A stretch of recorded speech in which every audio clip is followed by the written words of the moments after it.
Hello, ladies and gentlemen. Welcome to X Marks the Box, an Xbox podcast. We lost the intro to this episode, so I'm just re-recording the intro. It is me, Lewis, the Potato Chief, with my good friend Alice, over there, Proper Neko, and this is the X Marks the Box podcast. And we are going to be talking about E3 2022 or Summer Game Fest 2022, whatever you want to call it. So without further ado, let's jump into it. Welcome to X Marks the Box, the number one Xbox podcast by two students who used to go to University of South Wales, aka Newport, and do games design. I think that's niche enough of a number one podcast that we can claim it without getting in trouble, right? The number one podcast by a Welsh person and a Cornish person talking about Xbox with the name Xbox the Box. Number one. Yep. Yes. We got a pretty full episode. We're talking a lot about this E3 or non-E3, the Summer Games Show Fest, the Keeleys, the Jeff Keighley Awards. So we got a lot to get through. So let's start off how we always start off with what we have been playing. So Alice, what have you been playing? I've been playing the Halo. Well, I mean, it's quite a difference because last time it was 6 months before that, and I have so much to tell. But because it's been 1 week since the last podcast, I haven't played much. So there was a Halo Infinite event called Entrenched. It is the Fracture Entrenched. Yeah. And it's basically 30 awards and go through this on land grab. Yeah. And it's okay. But I've been meaning to try to find time for it because I've been playing so much on Minecraft. Yeah, I've been playing the entrenched, the entrenched mode, the entrenched season pass. It's like a season pass you can get with free stuff. As you said, there's 30 levels, 30 different cosmetics. I've been doing that. It's been a lot of fun, but obviously a lot of people are fed up of Halo because they said there's not enough variety. I still enjoy it because I'm a Halo fanboy. But yeah, you've been playing Minecraft on my birthday they updated it, so I'm assuming you've been playing the new that's update. right. So yeah, just been dealing with frogs, and I've been rebuilding farms of the iron farm where there's an iron golem going in the funnel. And there's more cats falling into the pit of lava. So I got some extra iron and some string. But I've been spending more time on it, trying to do with some hedges and stuff like that, trying to prevent the iron golems from spawning. But what I did recently is I travelled everywhere in the world. I found the Badlands with some terracotta, the ice biomes and the desert biomes. And this game has literally took my life again when I could have spent some time of it on writing my books. But this is it. Past week, it's just basically nothing more than just Minecraft. I know what you feel because the whole of this year has been Elden Ring for me. It's been absorbing. It's taken over my life. I finally beat the hardest boss in the game, Melina. She is a bad bitch. She's very tough. Basically, it took me ages to beat her. So I was talking to Davey from the PS We Trust podcast because he's completed it as well. And he said, "How did you beat her? How did you do it?" And I'm like, "Well, I did the one cheesy thing, which is use a mimic tier, which is essentially having a clone of myself. Then I had the most broken weapon in the game, which is River of Blood. Then I had the most broken spell in the game, which is the Moon spell. So essentially, I had cheese on top of cheese on top of cheese, as he put it, a lasagna of cheese. That's how I just cheesed that boss to death with all different strategies piled on top of each other. So I would like to ask, does he use the most broken item in the game, which is the PlayStation 5? I use the Xbox because that's why I play Elden Ring on. You can play on the Xbox, and then you can carry the PlayStation 5 to break Melina's skull with. It's a big weapon. The PS5. Yeah. It is very sturdy. I've got one, so I know how it can do some major damage. But yeah, I beat her. It took me. I basically, I fought her about 40, 50 times before. Took like 2 months off. Went back to it. Second attempt, I beat her. So I think that's one thing you should learn with like Elden Ring or Souls games. If you're struggling with a boss, take a break, and usually when you come back, you will do much better. When you're like cooler heads prevail, you know. You Uh, just reminded me of like two situations where it's exactly the same thing like Bloodborne, where there's like a king that's on the top of the castle and like been struggling to beat that boss, and it's just like so hard to be able to dodge and kill. But then and then when someone like talked about it, and it's like, why did you parry with a shotgun or something? And I just couldn't really get that to work. So I did manage to beat the boss, and I got myself a platinum for Bloodborne. Like, nice. relief.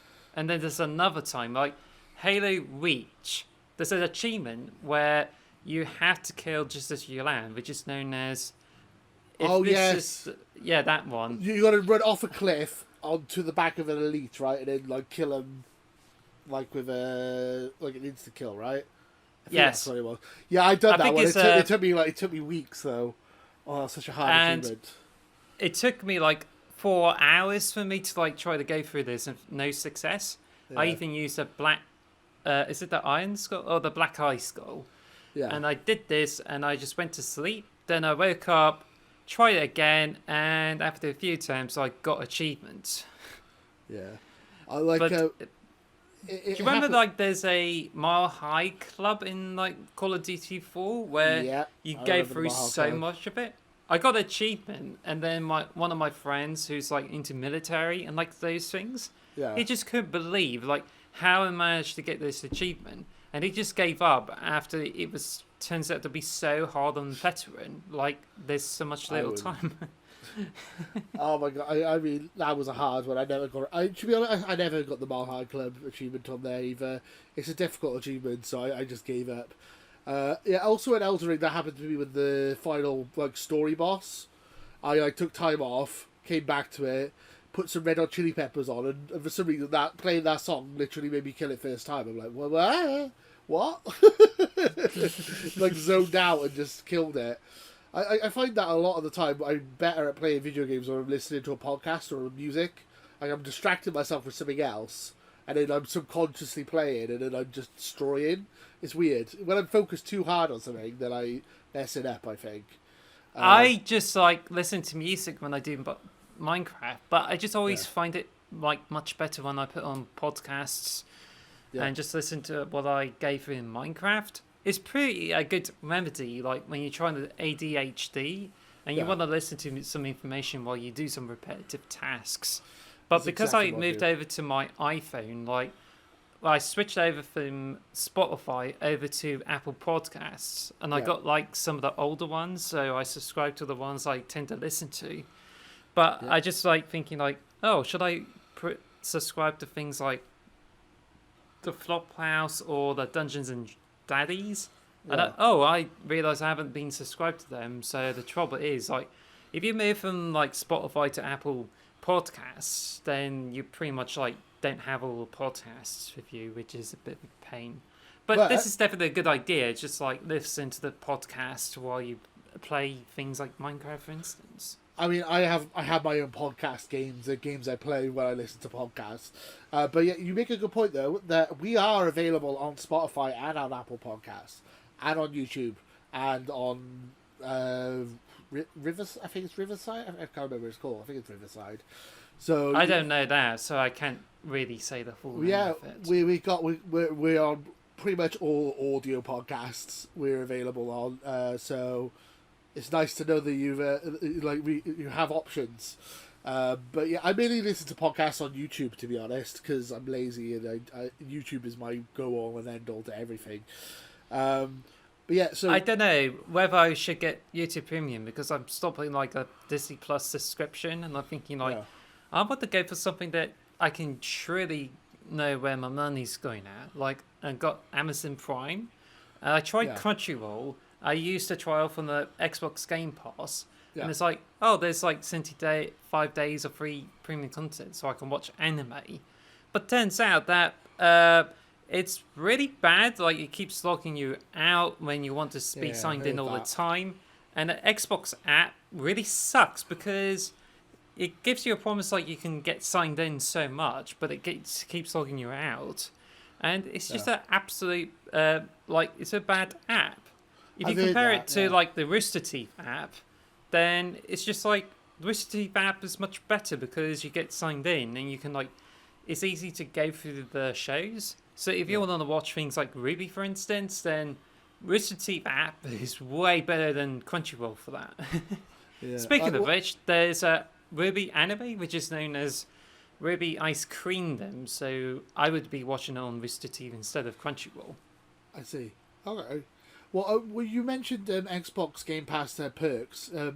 I started my YouTube Premium subscription with Xbox Game Pass perks. I think it was 3 months of YouTube Premium for free. I'm not sure if they still do it, but it was for a while. You could get it for free with Xbox Game Pass, so that might be something worth looking into.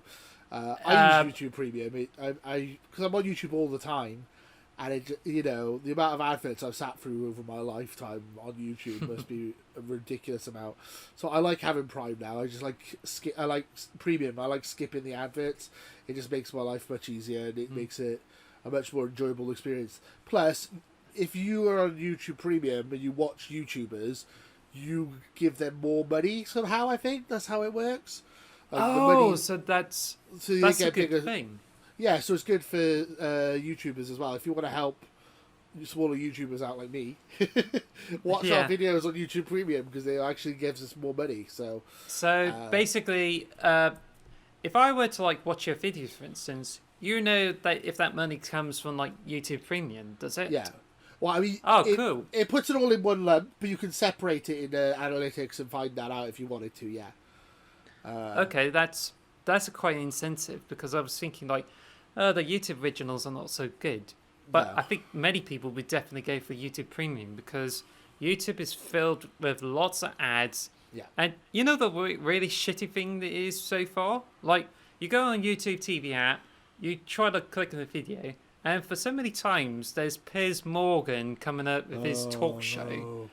It just like pops up. Then there's like a few rare occasions where there's a 1 hour advert, like there's DJ What? music stuff like that. Yeah, these are actually exist.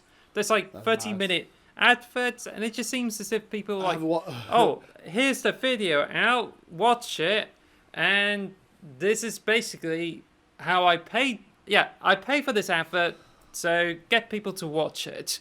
My favorite ones are like, hey, don't press skip yet. Just give me a second, and then I always push skip like before when everything say that. Hey, if you don't push skip, I'll give you £1,000,000, and I always click skip straight away. I'm like, nope, not listening to you, mate. Yeah. Anyway, we kind of going to be off subject here. What have you been playing? I also have been playing Mario Strikers Battle League. I know it's on Switch, so we shouldn't really be talking much about it, but disappointing is one way of putting it, I would say. It's Mario Football. I enjoyed the fact that I made strategies out of it. I had Bowser in defense as my defensive, like he basically tackles everyone and gets the ball back. Then I have two Toads on the wings because they're the fastest characters and they can just run up and down. And I have Luigi in the middle as my striker, and it worked really well. I basically dominated the story mode. I mean, it's not even a story mode. That's why it's disappointing because they have single player cups. There's like 4 or 5 of them, which is basically 4 or 5 games on the road back to back. And that's it. It's nothing else.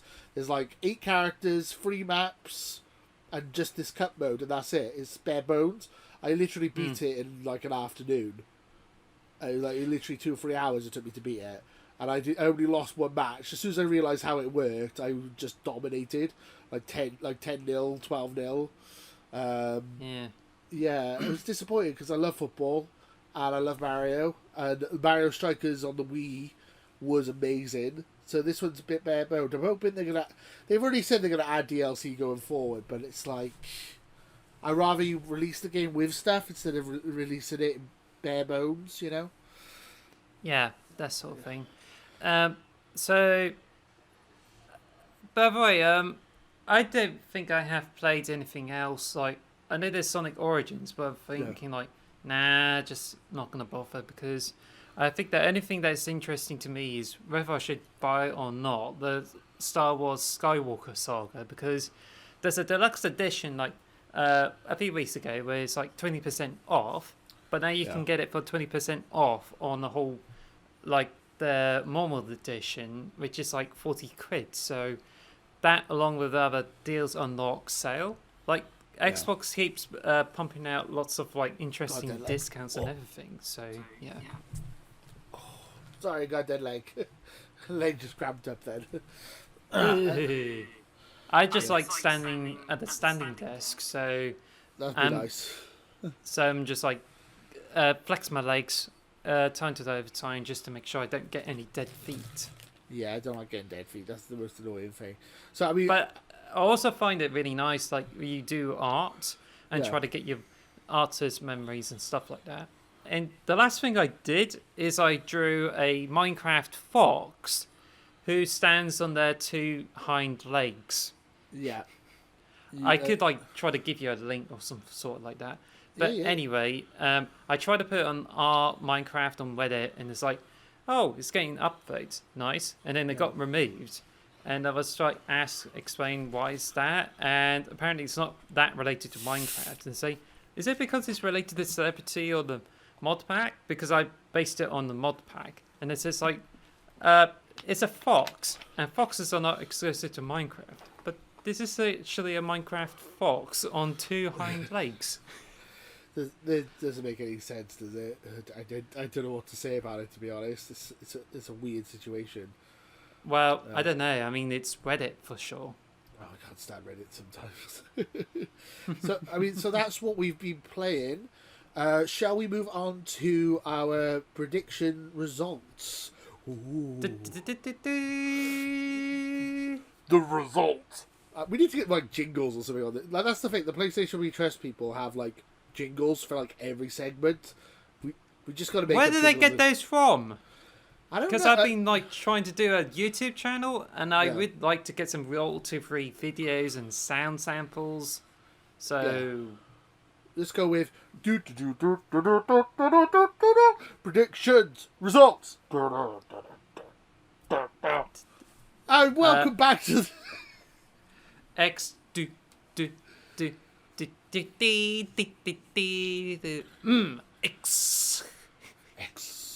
X gonna give it to you. Anyway, so we're here with the results. So I'm going to try and go through this quite quickly because honestly, we did pretty poorly. Your like when we were going through your predictions, I was like, oh, Alice has nailed this. She's gonna get like all the things correct here, and you only got one thing, I think. Yes, because at the moment I saw that on the video, it was like, yes, fucking called it, and that's Forza Motorsport. But they took the 8 away. They even acknowledged the original Xbox game, which came out in 2005. Yeah. So they called it like Forza Motorsport. So, I mean, well, come on. I mean, it's not that hard to differentiate them by putting things in their titles. Why not Forza Xbox? Sorry, the Forza Motorsport X or XS. Yeah, I don't know why I hate the whole reboot thing where they just get rid of names. Like Call of Duty Modern Warfare 2 is the new one. It's like exactly. There's already a Call of Duty Modern Warfare 2. That's already a game. Why? Come up with a new name. So do you think it would be better like you have one title and then you add fur? Yeah, I was thinking like you add fur and then it just sounds like fur. You get it on the fur coat. So what's the Call of Duty you can now get furries on? Okay, it's called Call of Duty. So what should we do about the title? You put fur on it. I mean the thing is they call it Call of Duty Modern Warfare 2. In about 3 or 4 years' time, people are just going to be going Call of Duty Modern Warfare 2 2022. That's what they're going to call it. Because that's what they do with Doom. They go, Doom 2016. Instead of just calling it Doom Reboot, they just call it Doom 2016. No. Don't call it that. Just call it Doom. But yeah, I'm just saying, but that's like the realistic thing. That's what's going to happen. So I don't understand why they do it. It's a weird practice. But so yeah, you had one prediction, right, which was Forza Motorsport 8 or Forza Motorsport. I had one prediction right as well, which was Pentiment, which I forgot I even said that was my prediction.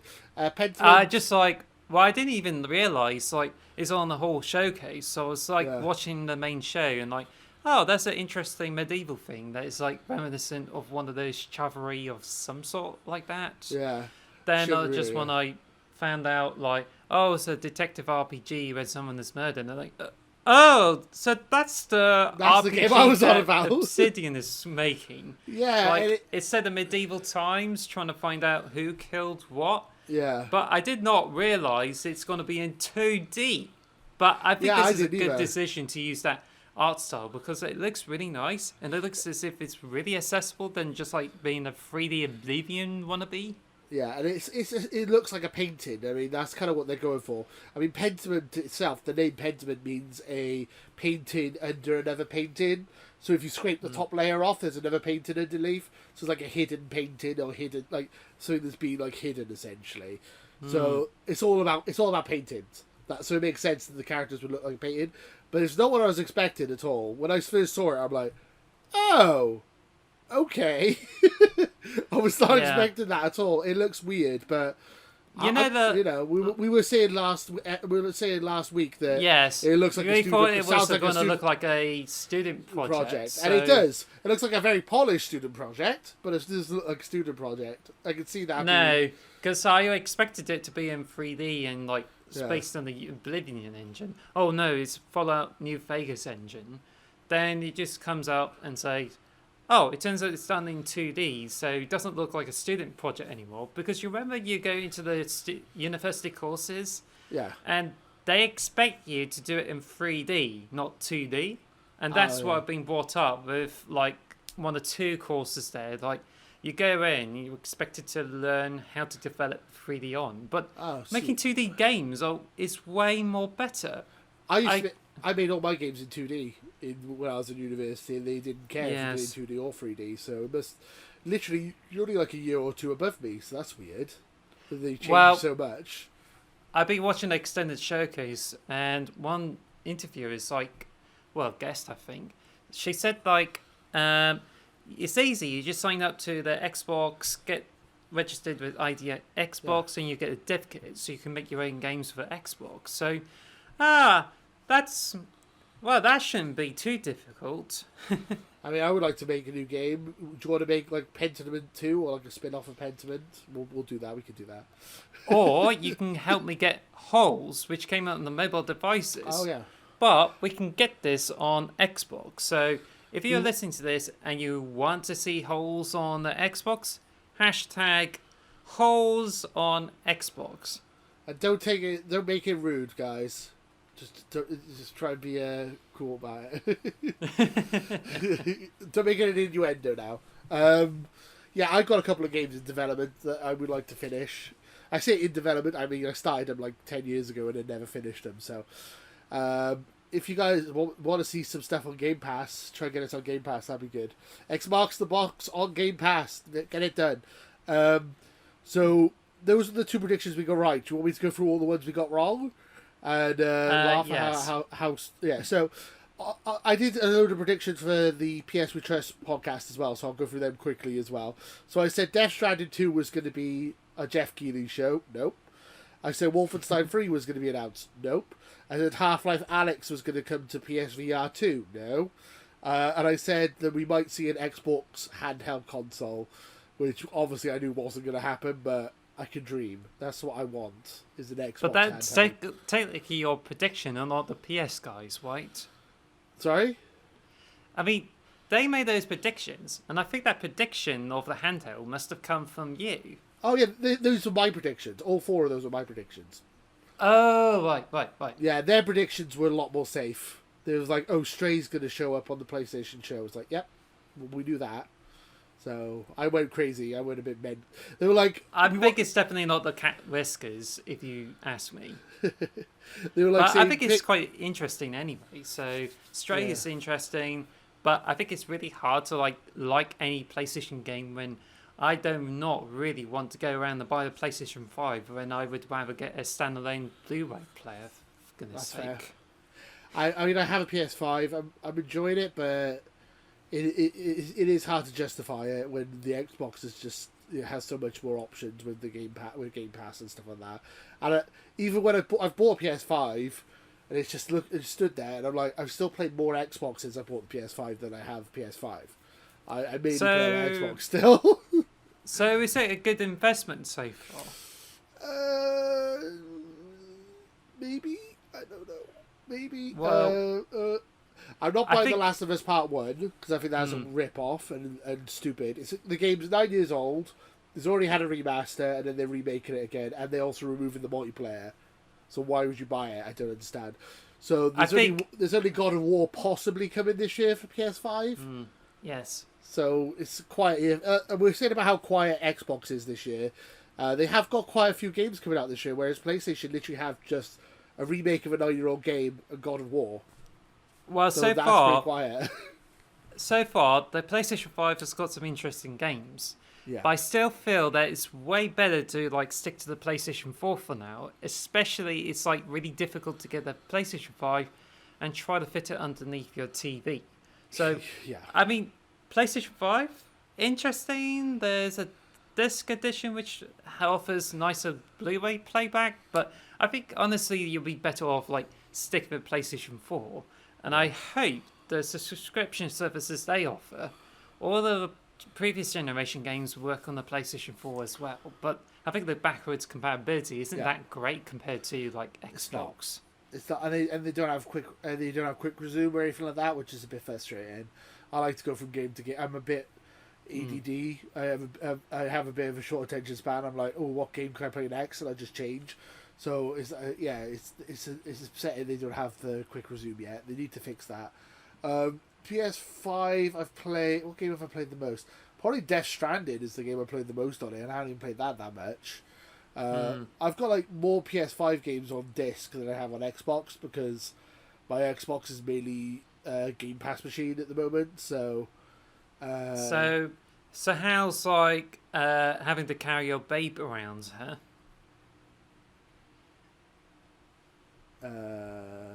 What? I don't get it. You carry this baby in your pouch. I don't know. I don't get the reference. Never mind. Babe.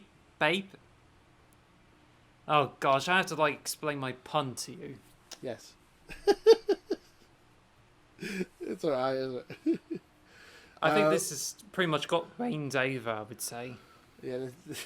Let's move on to our other predictions. So, right. So the predictions I made on this show, Pentiment, ding, correct, yay, 1 point, woo.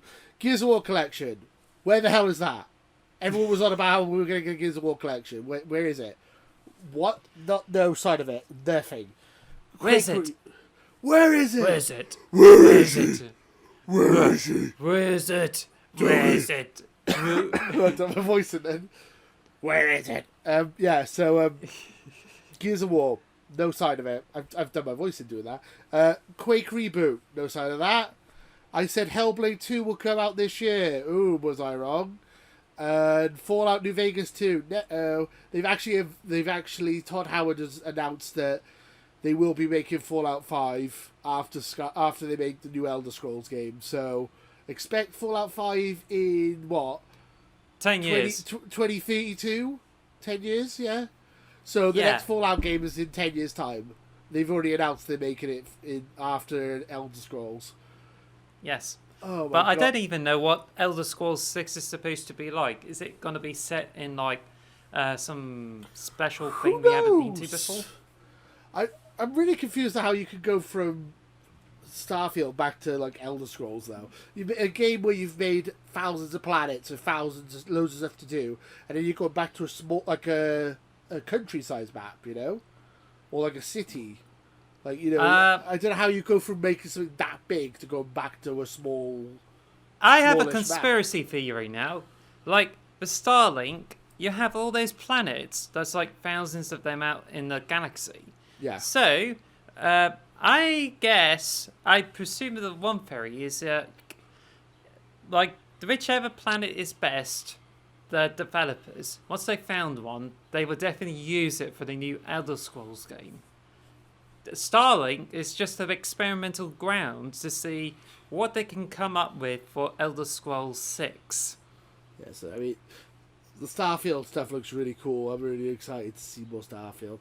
I want to get more to talk more about Starfield in our Game of the Show discussion in a bit. So, yeah, no Fallout New Vegas 2. I want it. I want either a Fallout remaster or a Fallout New Vegas 2 or like a new Fallout. As I said, Todd Howard, you can't hold all these really good franchises at ransom. You need to let someone else make a Fallout game.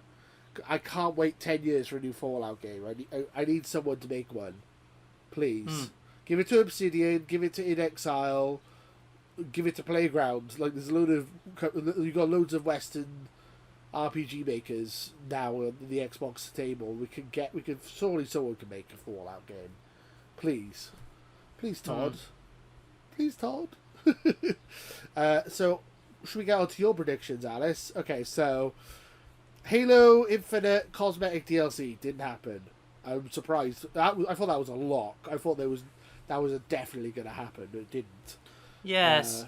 And there's also the Fall Guys trailer, which is at Xbox Extended Showcase. Well, that was and dope. That's pretty much it. So, no Battle Royale, there's no Season 3 stuff. No, so there was the Pelican in Flight Simulator as well. Like, that's all the Halo we got. It was Pelican in Flight Simulator and Halo costumes in Fall Guys. That's like literally all the Halo stuff we got was that. So nothing to do with Halo Infinite at all. And yet you have Halo Infinite, and they didn't even mention stuff. Like this week that the new shop comes up, they increased the price of the armor bundle like 100 credits, and there's still no dailies. So they keep refreshing the content every week, and it just keeps on going, and they're just not going to be able to come up with some fresh stuff. Like, you're going to have events that happen between weeks. You come up with the first event, and then you just forget about it for a few more weeks, when there's obviously weekly challenges where they expect you to grind your whole game for. So, Halo Infinite multiplayer is a live service game. You've got to have more content in. You've got to have more maps, more outfits, and more, just try to, give more stuff. But instead, you're trying to balance it and expect people to pay you more. But how do you expect people to keep supporting your game if you're expecting them to keep donating over and try to force them to buy the items when the cores like Eagle Strike and the other cores, they just lack so much customization options when you just keep dropping hints about cross-core content which there's no little progression in. So you've got to... I'm not expecting you to... expecting anyone to drop this game or anything like that. There's more potential with Halo Infinite. You've got a Forge to work on. You've got a co-op campaign to sort out. So you've got to be able to work harder, trying to make things more simpler to get more events and content in. So this is a real time. It's not a case of whether you have enough time to put the content in. You've got to sort this out, or else the game would never be relevant. And people would just end up playing something else like Splitgate.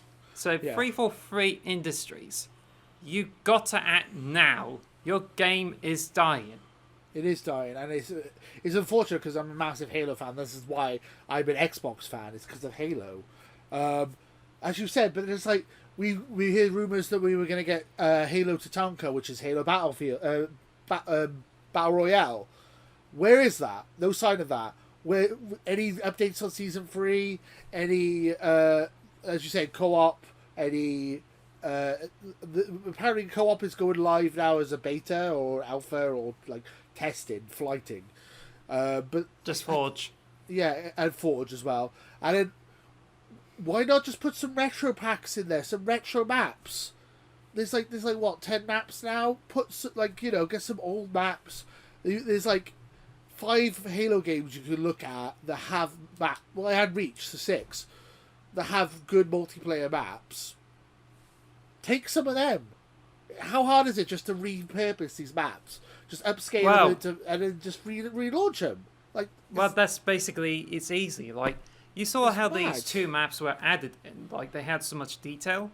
Yeah. They just take the old maps, put some fresh textures that are like 2K Exactly. or 4K, and even like try to add all the mobile maps and everything just to make sure that it looks fresh. But put it this way, this is 343 Industries. They literally take a simple concept and overcomplicate it so it's harder to put into the game. It doesn't make any sense. And they had keep such a saying good competitive. Yeah. They had such a good thing. Everyone was so into Halo Infinite when it came out. Everyone was like, "This is great. This multiplayer is amazing." And then they realized how barren everything is. Like the battle pass and the lack of modes. They need to work harder at it. They really do. It's not. I mean, I love Halo 3, but it's not Halo 3 times anymore. People expect more from their multiplayer games. They expect updates. You can't just release a map pack every 6 months and hope that that's going to help. We need They're more. originally going to introduce it like every 3 months, but now it's like 6 months for season 2. So I'm not going to be surprised, to be honest, when season 3 is going to be like 6 months long. And what if they're just not even bothered to like add more than just a couple of maps and some modes? I mean, give us some more. Give me some. I want more. Give me more. Give me some maps. Yeah, I mean, I feel like we say this every week that we always have a kind of a go at Halo, but it's because we care. It's because we're big Halo fans and we care about it and we want it to be fixed. So fix it. So right, Halo DLC did one thing. You predicted Forza. Yes. Ding, and ding, that's ding, it. congratulations. Forza. Ding! Why is it coming out next year? That's the thing. Spring next year. There is no AAA game coming to Xbox this year in 2022. There's a lot of. I got a list of like the 2022 games. There's a lot of big. There's a lot of like AA games and indie games and DLCs, but there's not that one big AAA game coming this year. Yeah. And it's frustrating because we're huge Xbox fans. Maybe if they get the Xbox acquisition, the Activision acquisition done before the end of the year, maybe we could get Call of Duty on Game Pass. I don't know, but it is like I can tell you at least that this year is going to be like plenty time of us to catch up on the Game Pass catalog, whilst the PS guys are like laughing at us saying, "Oh, you don't have any AAA games for this year," but then. Games are not just limited to AAA games. No. It can be really good games that are not so expensive to make, but turns out to be good. I mean, look at Undertale, for instance. See how that went. Yeah. I mean, I love indie games. I mean, we're both games design students. We both make indie games. We respect the hell out of indie games, and I love indie games. And when we get to our top 5 games in the show, a couple of them are smaller games. So, it's like... There's nothing against it. I think there's going to be some great stuff. But it does feel like we don't have that big... Like last year we had Halo and we had Forza and we had Flight Simulator and we had Psychonauts 2. Like they're all quite big-ish games. This year we don't really have any of that. And it's all early next year. It's like... Couldn't you have got Forza out earlier? Like, come on, I thought Forza was a lock for this year. I'm shocked that they moved it to spring. I messed my voice up by yelling earlier, so we're gonna. And they didn't even they say so much about cloud gaming when obviously they don't have anything like a handheld or the much hyped TV stick. So there's none of these things coming out in their showcase. So Yeah, so I mean, the Samsung TV app is finally a thing. That is on new Samsung TVs. You can get Xbox live I streaming. got the LG TV, so do I get it? Probably not. I got a Toshiba, so no. But the Keystone looks interesting. That's the code name for it is Keystone, the stick. I'm hoping that comes out soon. So, I mean, the future is very bright for Xbox. Just the present is a little bit shit. So I'm hoping they can fix it. I'm hoping they can fix it going forward. What else did you predict? You predicted Minecraft ray tracing. Why is What there do no... we get instead?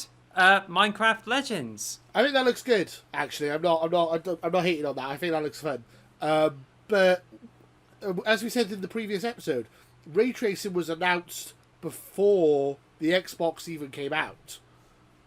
I thought it'd be a launch. I thought that would be a launch thing. The fact that they still haven't got ray tracing on Xbox is baffling to me. It blows my mind. Well, I can say that in an ideal world, they would announce it during the show and say, "Oh, and as soon as the show ends, you definitely get ray tracing on Minecraft." Well, I've been digging around, and there's like preview stuff there, but I found out that Mojang had left this ray tracing prototype in Xbox by accident, and they have no plans to put into the console versions in the near future. So you can't see my screen, but I'm face palming from what you've just said. I'm like, yeah. Well, you can't see my webcam because in the moment I haven't set it up. But ow! I hit my nose. Oh well, don't do that. So what else is there? You said a new Doom game. I said new Quake. We were both wrong. Nothing. We would, but then we didn't know the Xbox were going to go. We're only going to show things that are coming out first half of 2023 and the end of this year. We didn't know it would be a 12-month period for the whole conference. So I mean, there's a good chance that Quake and Doom are coming. Maybe they might be the Christmas games next year.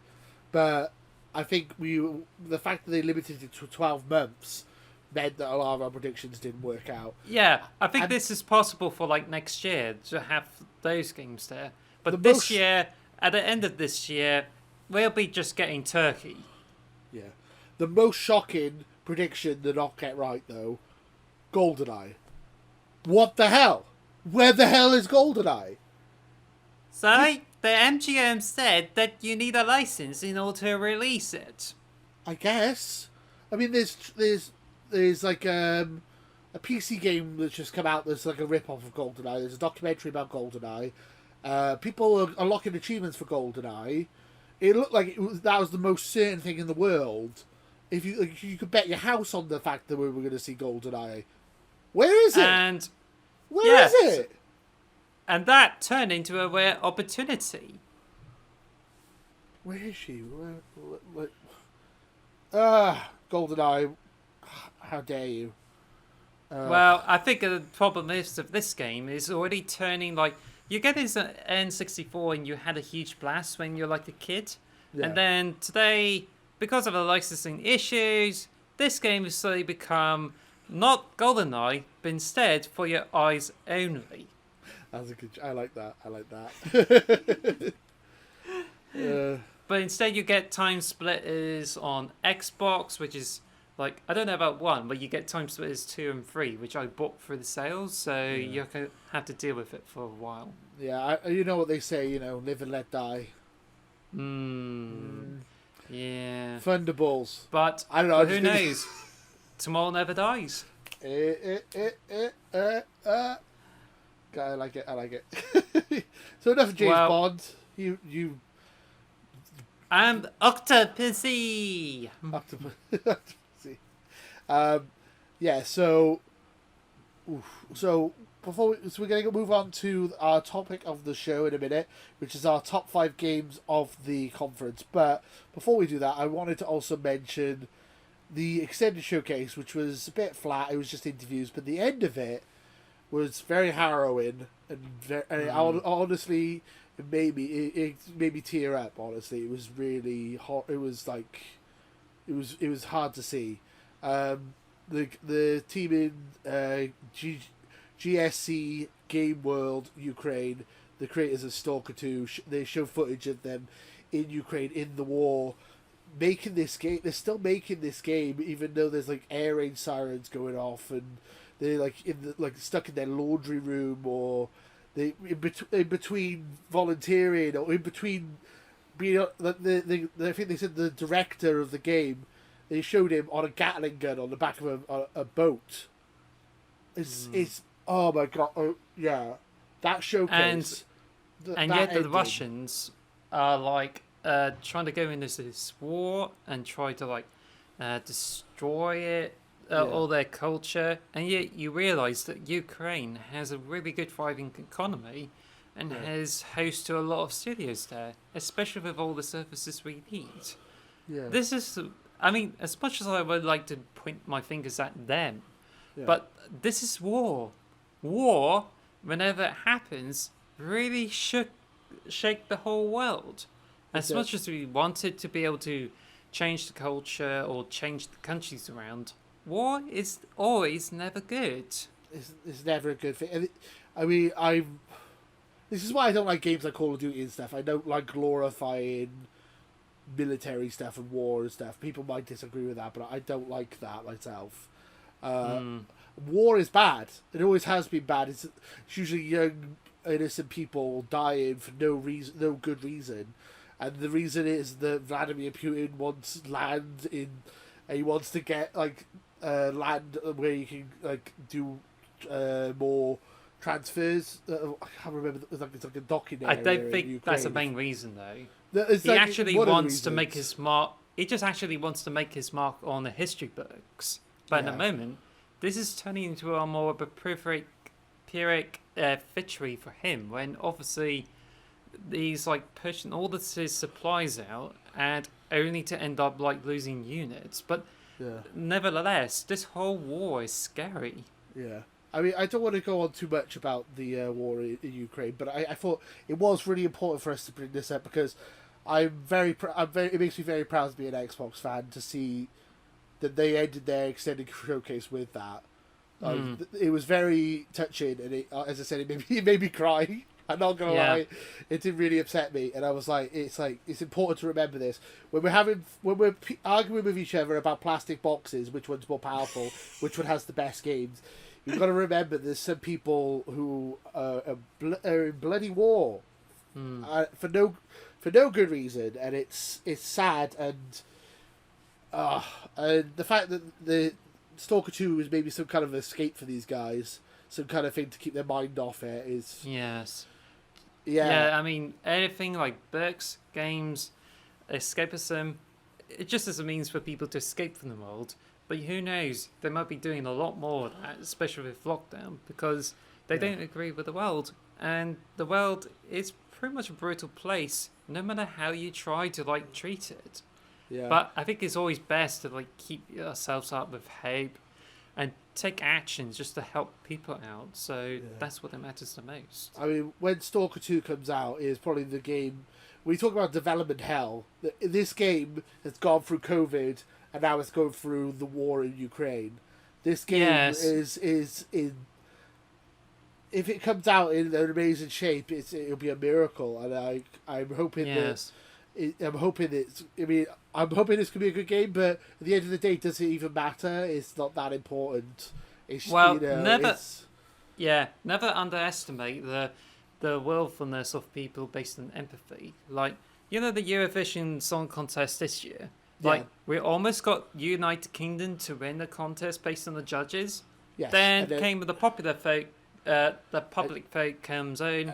Points given all the way to Ukraine. Exactly. And they won. And it just shows like how much we like to appreciate that. So maybe when Stalker 2 comes out, it will end up making loads of money. Oh, yeah, I'm sure it will. This is a game that's developed during the war efforts. And if you can get it really good at the first attempt, then you definitely have like one of the best games ever made. Yeah, I mean, and also, I don't normally buy games that are on Game Pass. I am going to be buying this game because I want to support the devs. I think it's important to support the devs in this situation. I'm not saying you have to buy it, guys, but because they get compensated by being on Game Pass. Xbox are putting a lot of money into it by putting it on Game Pass. So the fact that you're downloading it on Game Pass means a lot anyway. But me personally, I'm also going to buy it as well as downloading it on Game Pass because I think it's important. But yeah, so it's a bit of a downer. We're going to go into the conference now. I just thought it was before important you that do we had that, to mention it. Well, sorry. Yeah, you said about the war is bad and you don't really get into those Modern Warfare games. For me, I think the trouble with those is that they just take the complication things into it. When obviously I want a games that are like really simple to pick up. Yeah. It's interesting though because I'm currently writing the books, and it involves war.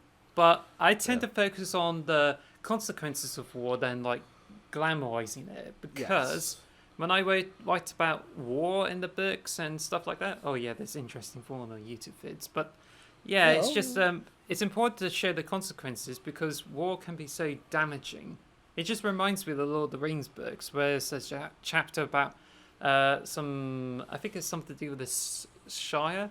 Instead of the happy ending of the movies, you just like go back to the Shire and you realise it's war torn and has a lot of bandits in, and it's just the whole point of this is to show you like how bad the war is affecting the entire world, especially a peaceful nation like the Shire. No, I get, I know, I get what you're saying. Like, I don't like glamorizing war at all. It's one of those things I just don't like. It's one of those things. I feel like stuff like this is where games like Animal Crossing and stuff come into their own. Is that it's a nice because like when we went into lockdown, Animal Crossing became one of the highest grossing games of all time just because it was an escapism. You know, I feel like games are important to be escapism. I don't like the whole glamorizing war stuff. I've never been a fan of it. I've never been a fan of military games. I prefer I like Halo because I like sci-fi and it's futuristic and it's not, you know, shoot the people who speak a different language to you kind of attitude or because they're from a different country for you. I don't like that. We're shooting aliens because the aliens are evil. I was actually writing the books. Yeah, I just like writing the books where there's something that is like not human or anything that's evil, but I try to subvert it where it treats all the races as equals. You saw like small soldiers where they treated one tribe as if they're the villains, but it turns out they're the heroes of the whole thing. I mean, this is the kind of thing I'm trying to achieve in my books. Yeah. No, I get that. It's good I think it's always quite good to have sympathetic roles on either side of a conflict. So should we move on to our topic of the show because we're nearly an hour into the podcast already? So and we haven't got to the main song. We haven't got to the main subject. I don't mean to say it. I think I should be saying like, hit it. Hit it. Let's. Is it worse? Sorry, what's worse? Is it worse to say hit it? I have no idea. Let's go. Never mind. Let's go. Go. Let's go. Okay. Our top pick. Topic of the show. We are talking about our top 5 games of the Xbox conference.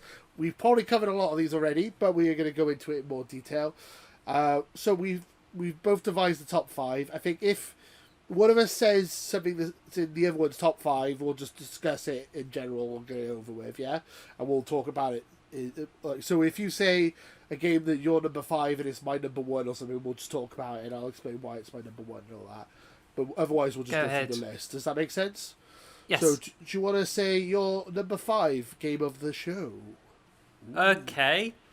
So, as I name the top 5, I'm going to be calling it as the third top 5 of the show. And I think it's really difficult for me to find the top 5 there. It was difficult. I honestly think I could have done a top 10, but I wanted to reduce it to 5 just to make it a bit more simple. But there was a lot of good content. But yeah. So, sorry, go ahead. What was your number 5? 5 is the Kojima announcement, I think it's really good to like have him like working for Xbox, which is a big surprise because it's like it should be 4 actually. Oh damn it! But anyway, that's number Sorry. 4, which is Kojima. Or is it the other Kojima. way around? I'm not sure. It's up to you. Never mind. Whatever you prefer. It's your list. Kojima. I think it's just he's just like he made a PlayStation game, and now he's working with Xbox Game Studios, and I think this is gonna be good. I just hope it'll be just as great. Yeah, I hope it'll be great as Metal Gear Solid because I miss that stealth stuff. But I want it to be close to Deus Ex. But that's just me pondering. That's all. So just wall on a few more. Yeah, just wall on a few more years and see what he comes up with. Now, yes. Okay.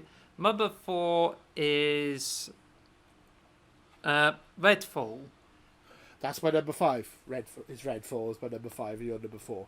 So Redfall, I think looks like a lot of fun. It looks like what I wanted Back 4 Blood to be, a 4-player shooter that looks a lot of fun.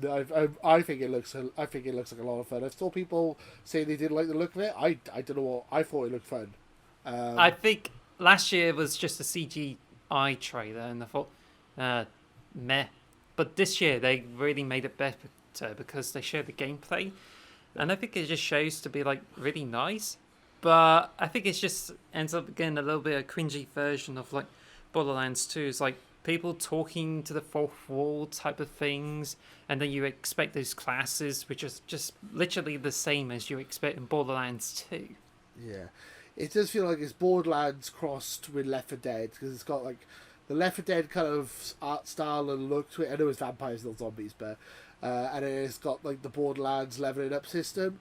And there was an interview about it after the show where they were talking about it, and it sounds interesting. Like you could be any character you want, and you can level them up separately and stuff. And they've all got free powers you can level up. And if we both wanted to be the same character, we can play together as the same character, which is nice. I was worried that we wouldn't be able to do that. I think I would rather play like was it the Pokemon the Violet and Scarlet, because that has like multiplayer in, and I think that is one that is going to be much bigger than before. Yeah, I don't think Redfall's going to hit the levels of Pokemon, because Pokemon is a juggernaut of all video games. But yeah, I would say, yeah. I mean, what character are you leaning towards on Redfall out of the 4 characters they've shown? A technician, possibly a transcoded engineer who's got some like really nice robots. Oh, the robot one. I might be the sniper. I don't know why. I just think he looks kind of cool with the crow and stuff. It's like, pew. I never like sniper usually. I usually like being close up, but for some reason he looks cool. I don't know. I kind of like looking at that. So you said Kojima. I didn't really get a chance to talk about Kojima briefly. I'm a huge fan of Kojima. We are not worthy. We're not worthy. Yeah, you can see a video on my channel of me completely freaking out. But they didn't show the game. What the hell? It was like, So there's a rumor that there's a game called Overdose, which is what he's working on, which is a horror game for Xbox. And it was being leaked. Right. So it's like PT, is it? I think so, yeah. And it's something to do with the cloud. I don't know how that's going to work, but apparently it's something to do with the cloud as a horror game. And it has you know what to do. Don't look up. It's going to have the main character from the main woman from Death Stranding is going to be in this new horror game by Kojima. Really? That's the rumor anyway. That it's been leaked. Right. Someone leaked it, and then Kojima tried to get him to take it down. So that makes me think that the leak is real. If Kojima's trying to get it taken down. So is it possible he may create the game to prove that? In the Death Stranding world, there's a PlayStation perspective and there's an Xbox perspective. Yeah, probably. Maybe. Who knows with Kojima? He's a weird one. Kojima's amazing, but he is very odd at the same time. It's just what makes this franchise supremely good.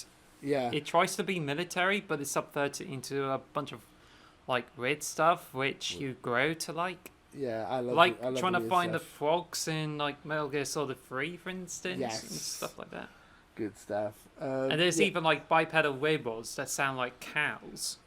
Oh, I remember. Yeah, yeah, The Metal geckos. Gears. Yeah, the geckos. I forgot they just moo and They're stuff. not Metal Gears, they're robots. Metal Gears Yeah, are much taller and they can Metal fire Gear. nukes. Metal Gear. Shanghai. Snake! Lick It's your like one of my Japanese animes. It's one of my favorite quotes ever. So, liquid! liquid. So you've done. Snake! Liquid! So we've done Kojima, we've done Redfall. So that's your 4 and 5, right? So. Now, can I Redfall was say one of my them. third one, please? Yeah, go on then. Even though it's messing up the order, let's go with it. We'll go with your number 3. Yeah.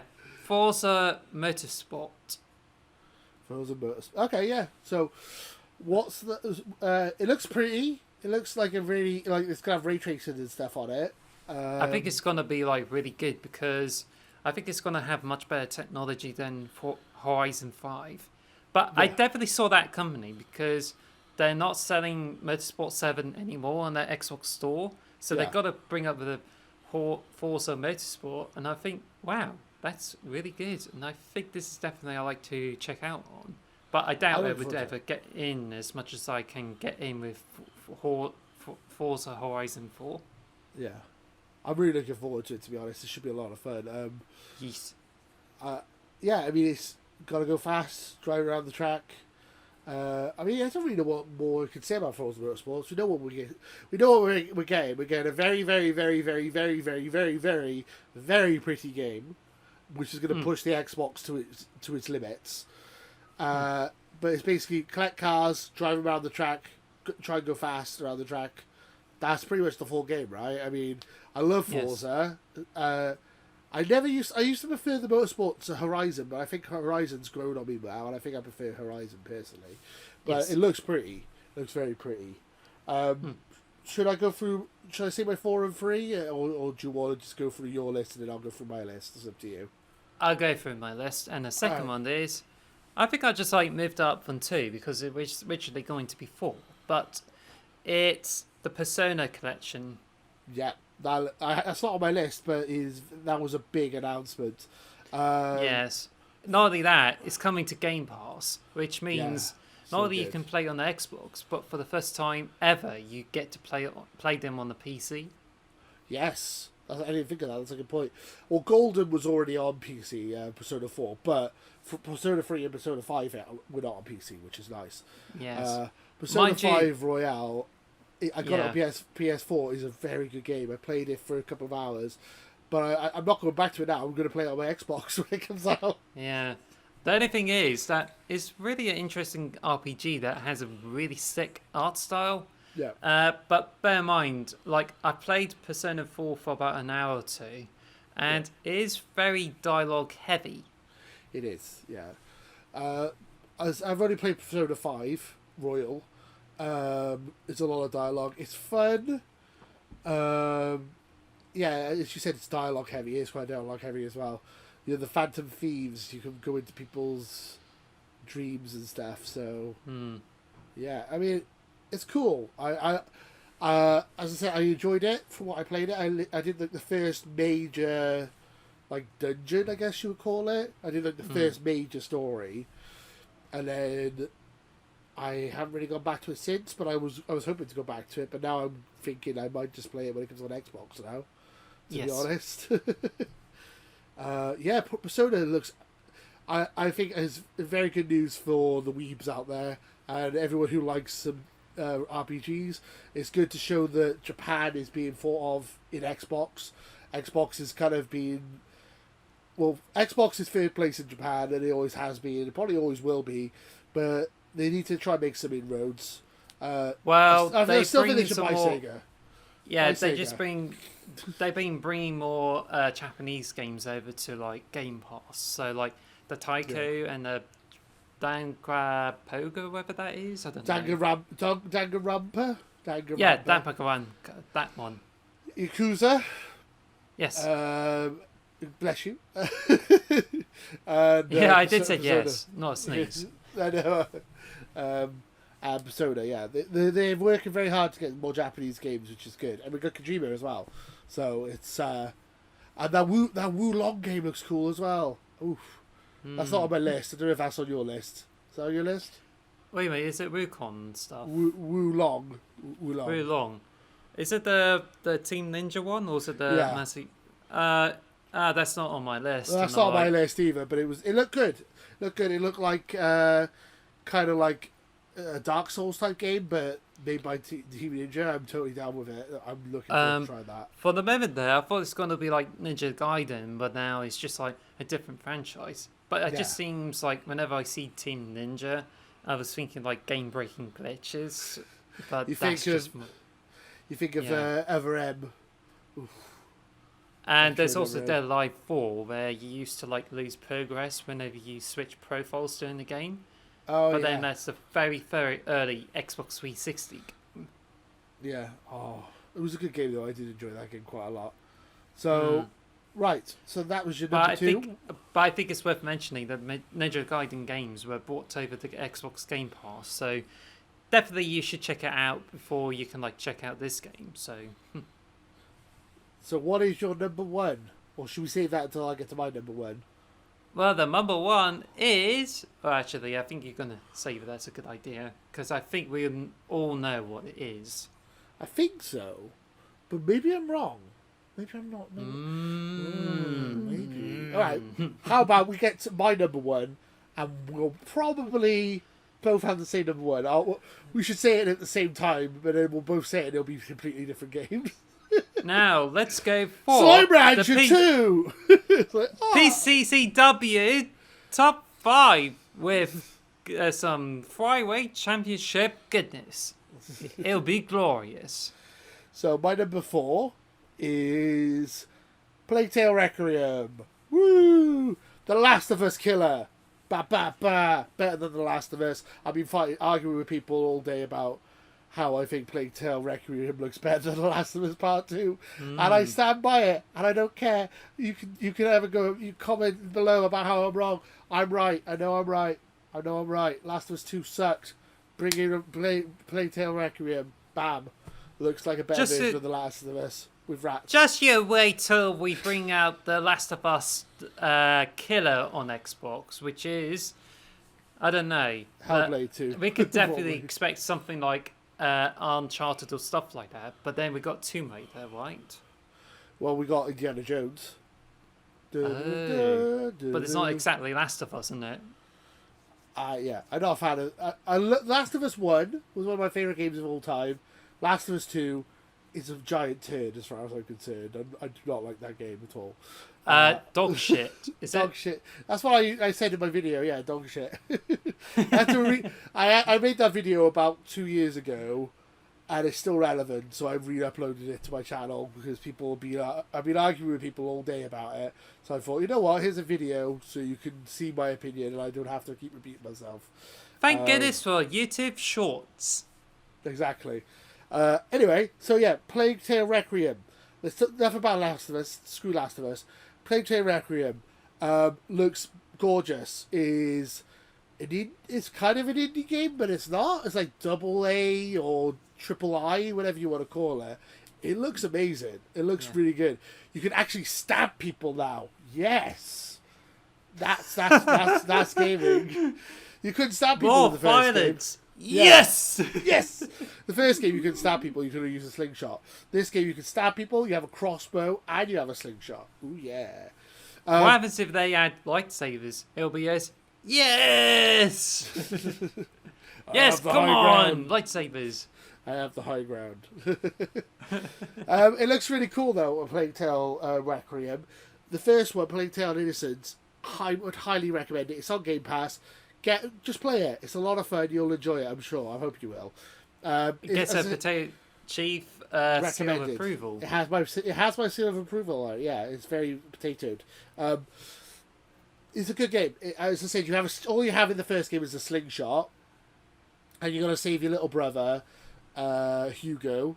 You're Alicia, and your little brother Hugo, and you're running away from the French Inquisition. No one expects the French Inquisition, even though it's Spanish in the joke. Anyway, the Inquisition go after you, and also you're trying to escape the Black Plague, which is also bad. And yeah, so it's almost like a zombie game, but without any zombies in it. The And baddies and the Plague Tale Requiem now with knives. now with knives and crossbows, which yes, sold 10 out of 10. Best What buy. if it's a knife on a crossbow? Yeah, that Crossbow will knife. happen. Knife, crossbow knife. Just stick the knife in the crossbow, fire the knife. Anyway, yeah, it looks cool. I'm really excited for it. That's probably the best looking game coming out this year, and it's probably a lot of fun. My number 3 is the other Forza that you didn't mention, Forza 5 DLC Hot Wheels, baby. I love Hot Wheels. You like this shit? Yeah, I love it. It's so good. I bought Hot Wheels Fair point. Unleashed. I bought Hot Wheels Unleashed on the Xbox because it's a really good game. Yeah. Hot Wheels. But I think it's a bit like Trackmania. Trackmania, yeah, a bit like Trackmania, yeah. So it looks really cool. I like the new DLC. I think it looks like a lot of fun. Yeah, you going over volcanoes and you're going through ice and stuff on this big orange track. It looks silly and goofy, but it looks fun, and that's what I play games for fun. And it looks like a really fun game. Honestly, I'm still like playing through Forza Motorsport 4, but mind you, instead of Hot Wheels, you get like Lego stuff. Yeah. But mind you, the Forza Horizon 3, you got like Hot Wheels expansion pack. Yeah. So they're pretty much like rehashing it for like Forza Horizon 5. They are, yeah, but I think it looks cool. I'm very excited to try it. So, right, my number 2. You ready for my number 2? Do it. My number 2 is a shocker. Actually, I was really surprised it was so high up. But High on Life. Morty. I don't know, Rick. My really bad Rick and Morty impression. I don't know, Rick. The Rick and Morty type game where you have a gun that talks to you and a knife that talks to you, and it goes stab, stab, stab. It looks like a lot of fun, honestly, and it's a shooter, and it's coming out in October, and it's silly and goofy and random, and I love the art style, I love the humour in it, and I had no idea about this game until it was shown. Funny story, I don't know if you knew about this, but you know they're called Squanch Games, the developer. They used to be called Squanch Tendo. But Nintendo had to go legally chased after them. Any company that has the ball to call themselves Squanch Tendo is all right in my books. Yeah. I mean, did you like the look of High on Life? Because I'm in love with that game. It looks so good for me. I personally like the look of it. What do you think? Yeah, it could be okay, but I think it's a bit jarring. Like, I think there's some like seriousness in there, like realism, and there's some like a more human player, and then you just combine it with a bunch of like cartoony visuals. Yeah, the guy, because I was watching the interview about it, they were saying it's like Blade Runner mixed with the Muppets.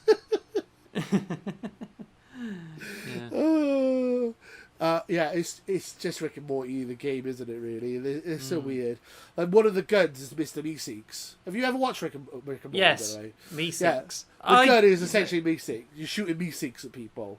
Hey, Mr. Meeseeks! Hi, I'm Mr. Meeseeks. So good. I'm really excited for it. It's the most fun game that they've. It was the most fun game there, I would say, of the entire. Like, if you're just going off pure fun and hilarity and light-hearted, I think it looks fun. I'm hoping it's going to be good. It might be awful. It might be a terrible game, but it looks fun, and I want to try it. And it is the game I'm most excited for from 2022. For the rest of the year, there's nothing else coming out this year that gets me as excited as High on Life. Plague Tale Requiem is the close number 2. Yeah, I'm very excited to see what this game has to offer. So I'm on to my number 1. I think we know what each other's number 1s are. Yes. I'm thinking we both know, but we're probably both wrong. My number 1 is Minecraft. No, I'm joking. No, my number 1 is Starfield. I was going to say Starlink, but that's not it. No. Starlink is the game by Ubisoft where you have to have toys. to play it. But in Starlink, damn it, Starfield. Okay, Starfield is pretty much Elite meets Skyrim. Yeah. Did you? So was that your number one? Yes. Yay! It's definitely not We Starlink, agree. though. So the game of the year for the E3, not E3 Summer Game Fest is Starfield.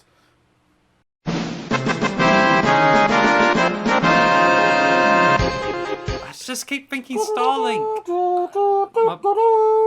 I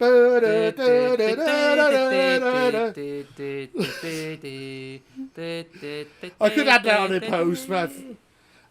on in post, but I thought I'd just do it myself because my voice is so clear and I could probably get done for copyright for just how realistic my singing is. Yeah, Starfield. It is the joke I made that everyone seems to have already made is they should have called it No Man's Skyrim. Everyone's made that joke already, but I love it. It's so good. Yeah. And people are like, "Oh, it looks better than No Man's Sky. How dare you?" I'm like, it's a pun. It's a funny pun. Get over yourself. And I think No Man's Sky is a good game. If you say it, and people go, "It's No Man's Sky with a budget," and I'm like, that's a good thing, right? Because No Man's Sky was amazing. The only reason it didn't do any better is because they didn't have the money to make it better. So saying No Man's Sky with a budget is like saying this is the best game ever, right? Surely, because the ambition of No Man's Sky was never the issue. It was the lack of manpower and money to invest in it. So, yeah, I'm excited for Starfield. It looks so good. Oh, I'm so that presentation. Chills. When he said you could go on over 1,000 planets, I'm like, you're lying. You're lying to me, Todd. Tell me the truth, Todd. That's not what I thought. Because I believe Todd. It's just they have so many planets, there's just going to end up like lots of glitches on each planet. Yeah, the glitch planet. What I'm hoping for is when people start modding it and they'll like go, this planet's barren, there's nothing on this planet. I'm going to make a story in this planet and make like a settlement and stuff for mods. You know? Like there's so much space for people to make cool mods now. It's awesome. Expect a cursed planet in the galaxy. Yeah. Thomas the Tank Engine and all the dragons that sound like is it those Randy the wrestler? Randy Savage. Oh yeah. Yes. I can imagine a planet that just looks like Tom of the Tank Engine's face. Like the whole planet is that. I could picture that. That would be insane. Yes. Yeah. Sign me up. I cannot wait for mods for this game. I haven't even played the proper game yet and I can't wait for mods. It looks so good. I'm annoyed it's not this year now. I'm like, give it to me now. I want it now. Do it. Give it to me. Give it to me. I want it. Inject it into my veins. It's the best. It looks so good. As I said, No Man's Skyrim. And I don't care if that's insulting to people because it's great. Skyrim is amazing. No Man's Sky is amazing. Put the two together, what you get. Starfield, which is also amazing. It also looks really clean. Like, it does definitely like stick to some weapons and grenades, a bit like in like Destiny, but only like you just have this one. Like I was saying, like a Fallout 3 was about to come out, and I was like, oh, is it like Oblivion of guns? If you roll back to about like 10 years later, you're just thinking like, oh, it's Skyrim with Halo weapons. Yeah. But I think it was what really makes it really good is that I never like really expected it. But you build a house, which they got some like house building stuff on Skyrim, but you can like build your own spaceship, and I was wow. Yes. It's the Han Solo. It's the Han Solo simulator. Yes, I'm Han Solo. Yeah, I got my own Millennium Falcon. I'm gonna just pew pew. Yes, I'm so excited. Like apparently you could start. There's so many. You could be a chef or a diplomat. There's like so many random things. But there's one where you could start the game £50,000 in debt. You already you have a house on like a quiet moon somewhere that you own just randomly. Oh no! This ship is about to enter the asteroid belt. Anyway, would you like to have a waffle with some blueberries on? I'm looking forward to it. It's like, don't tell me the odds. Never tell me the odds. Yeah, so you can dock on other ships. You can there's like empty ships in space you can enter and like explore. There's thousands of planets. There's ship to ship dogfighting. There's oh my god, there's so much to it. That demo, oh my god, I've been watching videos about it. Like Mr. Matty Plays, who's one of the YouTubers I watch. He does a lot about Bethesda games. He showed that there's actually a hangar that says United States Military on it and has NASA logos. So Earth is probably in this game somewhere. So we got to try and find Earth. That would be sick. So I'm really Just curious don't to see what bother Earth is. because just don't bother finding Earth because it will be destroyed by environmental disasters. Probably, yeah. That's probably what it is. It's probably like a desert planet or something now. Like, oh, it looks so good. I can't wait for Starfield. I was going to call it Starlink then. You've almost made me do it then. I can't wait for Starfield. It looks so good. I said this at the end of my video. Elden Ring is the game of the year 2022. Like, there's no way. There's nothing's going to beat it now. High on Life looks fun, but it's not going to beat it probably. But forget about. No, I wouldn't say Elden Ring. I would say Onion Ring. But 2023, I think, is Starfield's year. I think Starfield's going to be game of the year. I think if it holds up, if it's not Cyberpunk, if it comes out and it's broken and like no one likes it, then obviously it's not going to be game of the year. But if it comes out and it hits the standards they've set, it'll be game of the year, no doubt. I mean, we might be getting Spider-Man 2, we might be getting Breath of the Wild 2 next year, and we could be getting all sorts of other stuff, but I can't see anything being better than Starfield. If it lives up to the high standards that Todd Howard has set out, I can't see anything beating it next year for Game of the Year. I really can't. And it's an Xbox exclusive. Suck it, PlayStation fans. Even though I have a PS5, but suck it. I was like really excited. I was really excited for Destiny, like in 2015. When I played it, it's just like, I like Destiny still. I still enjoy Destiny. I'm one of those people. I still enjoy Destiny. But I think I remember like about over 10 years ago where I got Skyrim on the PC and I'm like, oh, that's really good. I don't mind about like having the mod pack to fix the glitches, but it's good. I got it on PC, but now I just like play it on the Xbox. I played it to death, completed on the quest line. So I just think, this should be good for Starlink. So I might be interested to play it. I mean, it's coming out on Game Pass, is it? It's all on Game Pass, yeah. So good. I'm not into fantasy at all. I'm a sci-fi guy. Skyrim was the thing that got me into fantasy stuff. I'm not huge into like Lord of the Rings or Dungeons and Dragons or any of that stuff. I prefer sci-fi. And then it was like, and my friend Dean Smashfiend, he was like, "Oh, you should try this game," and I downloaded it in Skyrim, and I fell in love with it. I got it on PC. I got it on Xbox 360, Xbox One. Got it on the Switch. I got it on like everything Skyrim. It's probably my favourite fantasy franchise is Elder Scrolls, probably. Like ever. I think you definitely get Smash Fiend in and hear his thoughts on it. I think one day, we'll definitely try to get Smash Fiend in to do some podcasting, especially if Resident Evil stuff comes up, because that's his jam. He loves Resident Evil. You know, the problem is that Resident Evil 4 Remake is coming up, and I think that's coming exclusively to PlayStation, is it? No, it's on Xbox. It's on Xbox. Don't worry. Then let Smash Fiend in. Yeah. That's the problem. That's the thing with PlayStation. They market all these games and people think they're exclusives, and they're sneaky like that. Like I'm guilty of it, really. Street Fighter 6, is it a PlayStation exclusive? No, it's on Xbox as well.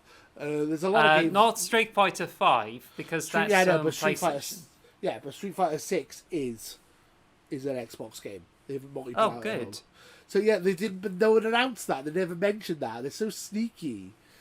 And it's like Deathloop is made by Xbox developers now, Bethesda, but they own it as a first party. But when the year exclusivity's done, we should be getting Deathloop. In theory, but Xbox can't talk about it because PlayStation have like bought the rights to it for a year. It's weird. I don't like all that stuff. I wish they would just sort it out. But anyway, yeah. So off topic a little bit. Starfield, game of show, possibly game of the year 2023. It's going to be next year. Looks insane. I think next year is going to be the biggest year in gaming history, possibly. I mean, is that bold to say that?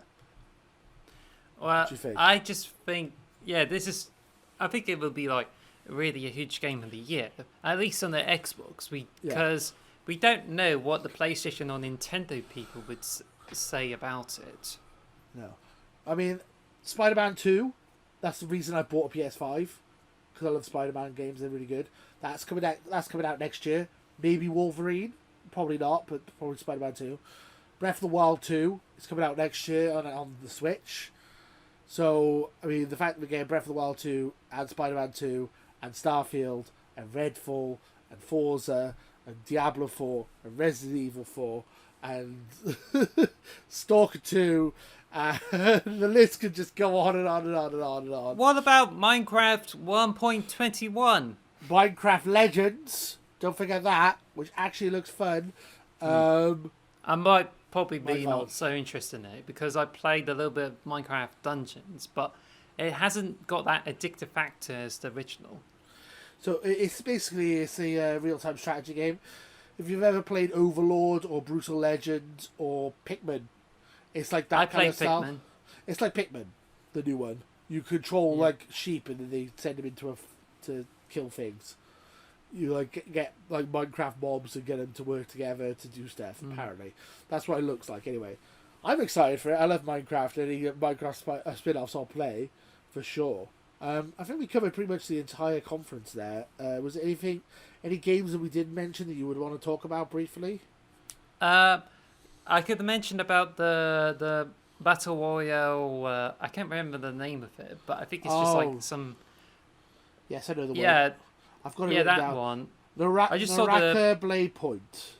Yeah, that one. Like, I think the interview on the extended showcase really got me more excited than the trailer because of how much of possibilities you get with it. Plus, I think you can like get your face on the character and then modify it. They use Phil Spencer's face to make a character on Eureka Blade Point, which is hilarious. That was funny. It's a massive game on PC. Apparently, it's a smash hit, and it's coming to the Xbox before any other consoles. So it's going to be a big thing, and it's got a single player. So like, yes, a ninja game. Yeah, there's a single player campaign in there actually. Yeah, I think it's like next week it's coming out, or the week after. It's soon. Looks cool. Yeah, I'm excited to try that out. Scorn looks gross. That's coming out in October. What do you think of Scorn? Don't know. Not first on it, are you? No, not completely aware of it, to be honest. Oh, okay. Scorn's the one where it looks like Geiger stuff, like Alien. Like you got like a umbilical. They show like you had an umbilical cord and you had to pull it out. And you got a gun that's made out of bones and stuff, and it looks gross as hell. But, I think I know I heard of the game before, but I just haven't took notice of a trailer that's in the showcase. Oh right, okay. Well, that's coming out in October. That's a big shoot. So there's a lot of stuff coming out in October, which is surprising. Grounded 1.0. Never played it, and I'm not interested in Sea of Thieves because I think these should have been like separate trailers and make room for some like other games as well. They should have been in the extended showcase. Yes. You got an extended showcase. Why are you showing these trailers in the normal showcase? I agree with you. But yeah, I would like to try Grounded 1.0 when it actually comes out officially in September. Though, if you want to do some multiplayer, that'd be fun. Yeah, but I think that's really it for the conferences. Hollow Knight Silk Song was shown. They showed Hollow Knight Silk Song. Yeah, I think there will be more topics to talk about in later podcast episodes. So we're trying to like make this into a weekly or bi-weekly thing. Hopefully, yeah. We're going to try and do it weekly, but we'll see how that goes. Also, I wanted to mention one last thing before we go as well. Riot Games. What is it? Big.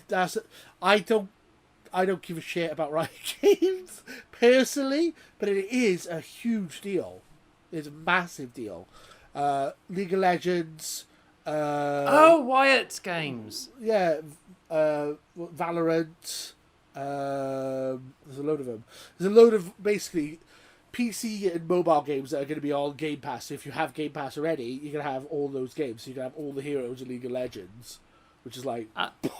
I've been thinking like Valorant, and I thought, that was interesting. And this comes out on Xbox as well, so I don't know what's up with it, to be honest. But I think that's cool that there's another partnership, and it's a big partnership, but it's got, if you're a PC gamer and you like Xbox, you're eating, you're good. There's so much good stuff coming to PC.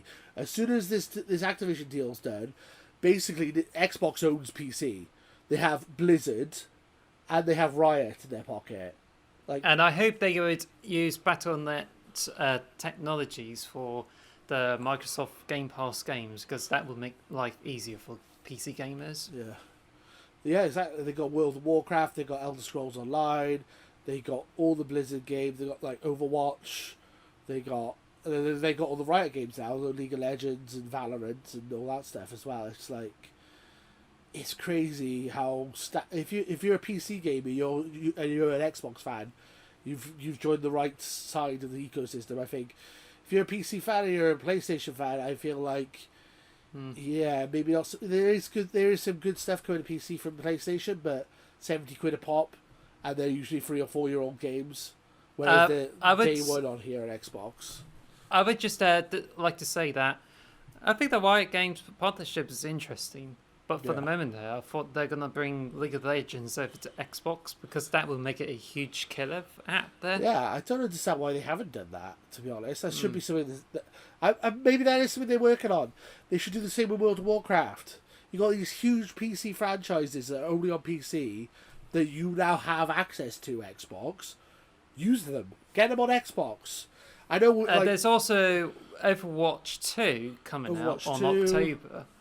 But I'm just like, I'm not sure, because the beta didn't turn out well, so I'm not that excited for it. Like, it's the October it's coming out, and it's it's free early to play, access. apparently. Apparently it's free to play, which is interesting, so... So, yeah, there's, like, early access, and I just wonder, like, is this where the single player comes out or not? And I'm like, I mean, I'm not that interested in it, and I'm more interested in, like, either the Riot Games is Valiant or the Paladins, which is coming up with some really crossover pack. But Overwatch 2, I'm not looking to invest my time in it anytime soon, unless you have one reason to get people from Overwatch 1 to cross over. Also, I got a progression on PC and then... Sorry? You get free stuff through Xbox Game Pass when Xbox owns it. That's how they get you. It's like, you like Tracer? Here's some Tracer stuff. It's like, yay! I can be Tracer. You can call me Tracer. I can't forget another meme went. I'm already Tracer. That's it. I'm always Reinhardt, the guy with the giant shield and the giant hammer, because I stick to type. I'm a tank in real life and in video games. That's just how I play. I would rather play as... I'd rather main Mercy, but who knows? Mercy. Here is Never Die for the price. But yeah, I haven't played Overwatch 1 since, in a long time. But it's interesting that, as I said, maybe if the Activision deal gets done before the end of the year, we might get some more bigger games before the end of the year, but who knows? Who knows? Who knows? But that is it for today's episode, I believe, unless there was anything else you wanted to talk about for the Games Conference. I can't think of anything else. I think that's literally, we've covered everything, more or less. If we've forgotten something, let us know in the comments. All I can say is that my feet are dying and I'm like to going out in the sunshine, because this is a lot to go through and I'm not prepared to go for any more showcases. Turns out there's nothing else this year, so it's definitely Xbox month. I mean, where is PlayStation? Where's Nintendo? What are you doing, guys? Xbox, even when Xbox is having a shit year, they're dominating. They're the only people showing anything. Like, come on now. Come on. Bias. Guys. Get your stuff together. I know I'm biased. I don't care. But no, but it's true, though. Xbox have got a big list of games coming out this year and early next year. PlayStation, we know they got God of War and a remake of The Last of Us. That's it. I can tell you what I'm more excited about is Pokemon. Hopefully Minecraft comes up with a live show, which is probably in July. And I think that's where they mentioned about 1.20. But then I don't know how others would feel about it. But then there's Minecraft Legends, so... Oh, I'm looking forward to Minecraft Legends, yeah. So hopefully we'll be back next week with a new episode of X Marks the Box. If it's a quiet episode, I don't really know what to do. If you guys got any interesting ideas for concept for an episode, let us know in the comments below. Do you like the show? Do you like what we're doing? I think it's probably going to be a bit quiet going forwards. I think Xbox has kind of blown their load here. We've kind of got nothing else to talk about for the rest of the year. But we will come up with some subjects because that's what we do. We have creativity. We never run out of ideas. We're never run out of ideas. We'll see you in 6 months. Hopefully we'll be back next week. Hopefully we'll be back. I'm going to try and do this weekly. And if we can't do it weekly, we'll do it bi-weekly. But we're going to hopefully not leave a 6-month gap like we did before. And I do apologise for that still. That's it. That's it for today. Thank you guys for watching. We've got nearly hour and a half. We've got over an hour and a half now. So we're going to try and end the episode here. Thank you guys for listening. Anything else you want to say before we go, Alice? Well, pretty much. Nope. Well, thank you guys for watching. And until next time, do sweet. Later, guys. Bye. Bye. Bye-bye. Thank you for listening to the X Marks the Box podcast. Follow me on Twitter @PotatoChief or on YouTube @PotatoChief. Or follow us on all podcast services. Thank you for listening.